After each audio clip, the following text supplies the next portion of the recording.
Olá, meus queridos, o irmão Joelson mais uma vez aqui. É fato que temos um grande problema com interpretação de texto e as redes sociais escancaram todos os dias essa dificuldade. Quantos problemas não teriam nem nascido se houvesse tido uma boa interpretação daquilo que foi dito ou escrito?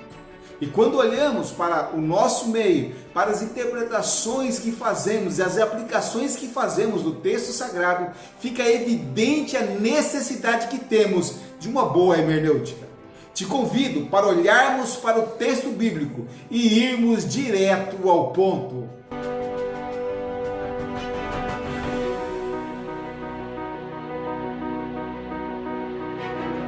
Falando especificamente sobre a interpretação bíblica, dados os ataques quanto à credibilidade, à atualidade e à superficialidade que tratamos o texto bíblico, fica a seguinte pergunta: qual é a importância de entendermos a Bíblia corretamente? E atenção, porque essa é uma pergunta que tem consequências eternas. Vamos lá. Primeiro, a Bíblia é a palavra de Deus. Segundo, a mensagem divina precisa ser clara. Terceiro, apesar de utilizarmos ferramentas para a interpretação, nós dependemos da iluminação do Espírito para clarear e nos conduzir ao sentido correto do texto. E quarto, precisamos responder e corresponder a essa iluminação, a esse chamado que o Espírito Santo nos faz através das Escrituras. Pense comigo como isso é importante. Estamos constantemente interpretando o texto, nas postagens de Facebook, nos textos que são mandados no grupo da família do WhatsApp, Twitter. O GPS hoje é extremamente importante, pois eu tenho certeza que você, como eu, já se perdeu por ter lido uma placa erroneamente. Lidamos cada vez mais com pessoas que, apesar de conseguirem ler as palavras, não conseguem chegar ao significado real dessas palavras e as interpretam como acham conveniente. Por isso, a hermenêutica é extremamente importante. Mas o que é hermenêutica? Hermenêutica é a arte e a ciência de extrair do texto o seu significado. E olhando para a Bíblia, por causa das implicações que eu já citei, vemos o quão importante é termos uma hermenêutica sadia para interpretarmos as Sagradas Escrituras. Vou relacionar aqui algumas interpretações equivocadas para ilustrar aquilo que eu estou dizendo. A aplicação do texto bíblico diretamente no meu contexto pessoal. Talvez esse seja o erro mais frequente e com certeza eu e você já o cometemos. Trata-se de aplicar o texto bíblico diretamente na sua situação, na situação em que você está vivendo, sem levar em conta o contexto e o propósito original para o qual ele foi escrito. As muralhas de Jericó se tornam um exemplo motivador para a minha vida. E eu visualizo todos os meus problemas como se as muralhas fossem, e se eu marchar com fé, todos os meus problemas vão cair como se fossem as muralhas. E o gigante Golias? Quantas vezes você já numerou os problemas da sua vida como se ele fosse um gigante e pegou pedras da fé para derribar esse gigante que se levantava na sua frente? Entenda, esses textos podem te motivar em algum nível, mas eles não foram escritos para serem fontes de motivação pessoal, a não ser que a glória de Deus te motive, pois todos esses textos, eles foram escritos olhando com o propósito de evidenciar a glória de Deus. Essas passagens bíblicas são única e exclusivamente acerca da glória e da santidade de Deus. Josué, no contexto anterior à queda das muralhas de Jericó, encontra um homem com uma espada na mão e pergunta: você é dos nossos inimigos ou é dos nossos amigos? E ele recebe a seguinte resposta: nenhuma coisa nem outra. O príncipe do exército do Senhor estava dizendo: Josué, eu estou aqui por algo muito maior, a glória e a santidade de Deus. Segundo ponto, interpretar o texto sem levar em consideração o seu contexto. Nesse ponto temos vários textos, mas eu gostaria de citar somente um. A letra mata, mas o espírito vivifica. Talvez o texto que mais causou mal e ocultou a preguiça daqueles que deveriam estar empenhados em entender o texto bíblico.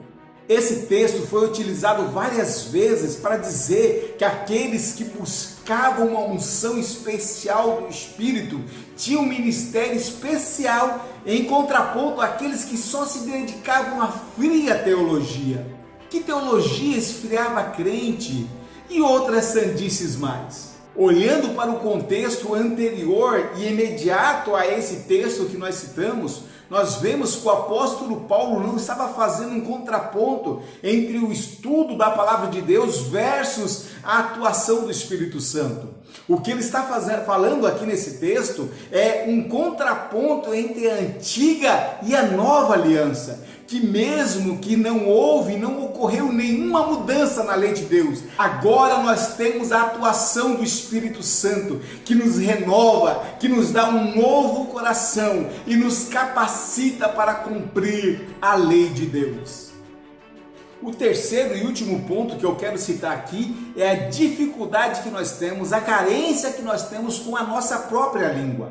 Lembro do caso do pastor que adulterou e para sustentar os seus atos ele utilizou Oséias capítulo 3. O grande problema é que ele lia o texto sem acento, mudando completamente o sentido e a aplicação do versículo. O pastor também é casado. Como explicar a Bíblia? Oséias capítulo 3. Este profeta, um homem como nós, e diz assim, ó, Deus mandou tomar uma mulher e adulterar. O senhor está falando adulterar ou é a palavra adúltera? Receba essa mulher que foi adúltera. Não é assim? Não, aqui está dizendo aqui que vai outra vez, ama uma mulher amada de seu amigo e adultera. Posso dar uma olhada? À vontade. Qual que é? 3. Aqui.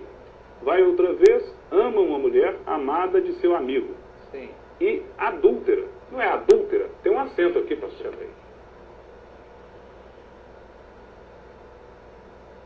Não houve uma interpretação equivocada? E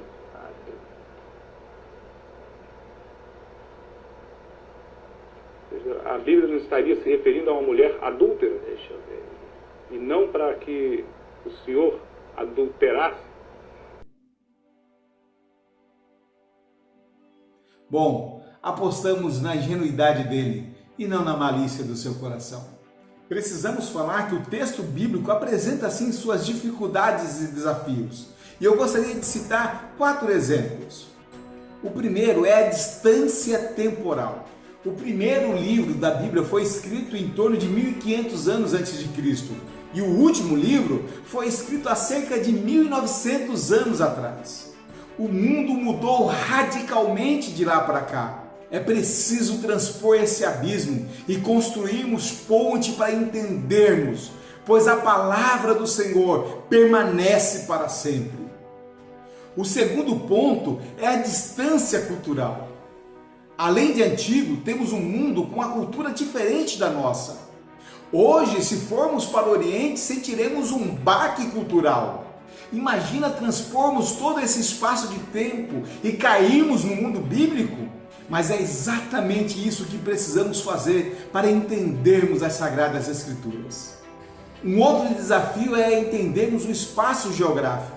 A não ser que você tenha feito alguma viagem turística e conhecido alguma das terras bíblicas, como nós vamos formar na nossa mente a imagem que somente aquele povo vivenciou, saindo do Egito, entrando em Jericó, saindo de Jericó? O entendimento da geografia bíblica nos ajuda a entender o texto bíblico e o contexto em que ele foi escrito. E a última dificuldade que eu quero citar aqui é a distância do idioma. A Bíblia foi escrita em hebraico, aramaico e grego, que faziam referência à sua própria época. Os idiomas mudam. Pegue a carta de Pero Vaz de Caminha, escrita na época do descobrimento do Brasil, e você vai ver uma linguagem e expressões que refletem a sua própria época. E temos dificuldade de entendê-la. E olha que ela foi escrita somente há 520 anos atrás. Imagina o texto bíblico.